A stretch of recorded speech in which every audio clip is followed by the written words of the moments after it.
గుండె నిండా గుడిగంటలు సీరియల్లో ఈరోజు ఎపిసోడ్ అనేక ఉత్కంఠభరిత ఘటనలతో నిండి ఉంది.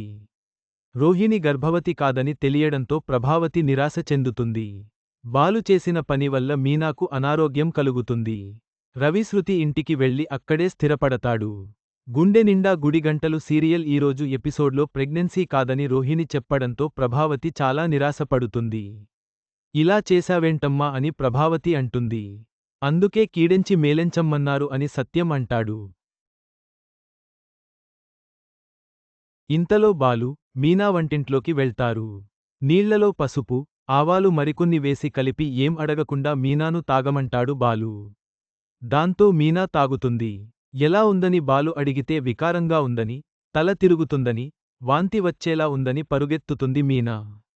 అవన్నీ గట్టిగా అందరూ వినేలా చెబుతాడు బాలు. ఇక్కడ ఆగింది అక్కడ మొదలైందని కామాక్షి అంటుంది. అమ్మోయి నా పెళ్ళాం తల్లి కాబోతుంది. నాన్నమ్మకు ఫోన్ చేసి నా బిడ్డకే ఆస్తి రాయమని చెప్పు. నాకే ముందు బిడ్డ పుట్టబోతుంది అని హడావిడి చేస్తాడు బాలు. నువ్వొకటి తలిస్తే దేవుడు ఒకటి తలిచాడు అని ప్రభావతిని కామాక్షి అంటుంది.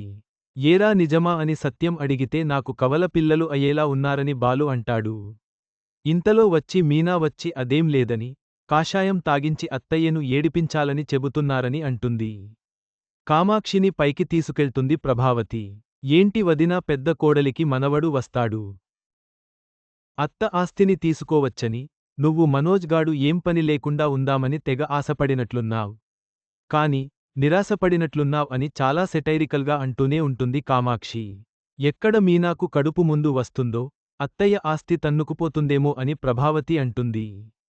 కొడుకులిద్దరినీ ఒకేలా చూడాలని, బాలుగాడే కాస్తా కూడబెడతాడు అని కామాక్షి అంటే రోహిణికి లేదా శృతికి అయినా ముందు బిడ్డ పుట్టాలి అని ప్రభావతి అంటుంది. ఇంకెక్కడ శృతి? మీ వియ్యంకులు శృతిని అటునుంచి అటే ఇంటికి తీసుకెళ్ళిపోయింది. రవిగాడిని అక్కడికి రప్పించుకుంది ఇల్లరికం అల్లుడిగా చేసుకోడానికి.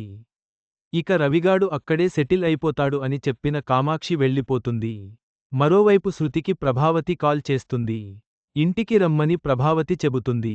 బాలు ఉన్న ఇంటికి రానని, ఇప్పుడు మనింట్లో మావయ్య ఉన్నారు. ఆయన మీద నేను చేయి చేసుకుంటే ఎలా ఉంటుంది? మా డాడీని కొట్టిన వ్యక్తి ఉన్న ఇంట్లోకి ఎలా వస్తాను అని శృతి అంటుంది. దాంతో ప్రభావతి షాక్ అవుతుంది. కామాక్షి వచ్చి శృతి వస్తానందా అని అడుగుతుంది. లేదు, నేను ఓ మెట్టు దిగే మాట్లాడా. నాకే అత్తలా శృతి మాట్లాడుతుందని, రవిగాడు కాల్ లిఫ్ట్ చేయట్లేదని ప్రభావతి అంటుంది.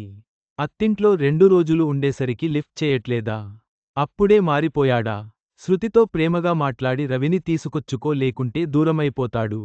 ఇప్పుడు 2 రోజులే తర్వాత శాశ్వతం అవుతుంది. బాలుగాడితో అన్నయ్య వెళ్ళిపోయేలా ఉన్నారన్నావ్. అందరితో కలుపుగోలుగా ఉండు. లేకుంటే నీకే కష్టం అని కామాక్షి చెప్పి వెళ్ళిపోతుంది. మరోవైపును ఇలాగే ఉండు. వాళ్ళు ఎంత నచ్చజెప్పిన వెళ్లకు అని శృతికి చెబుతారు తల్లిదండ్రులు. అది నేను చూసుకుంటానులే అని శృతి వెళ్ళిపోతుంది. మనం వద్దన్న పనే తను చేస్తుంది.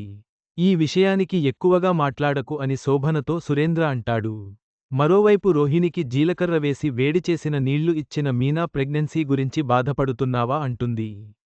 నిజం చెప్పాలంటే నువ్వే ఫీలవ్వాలి.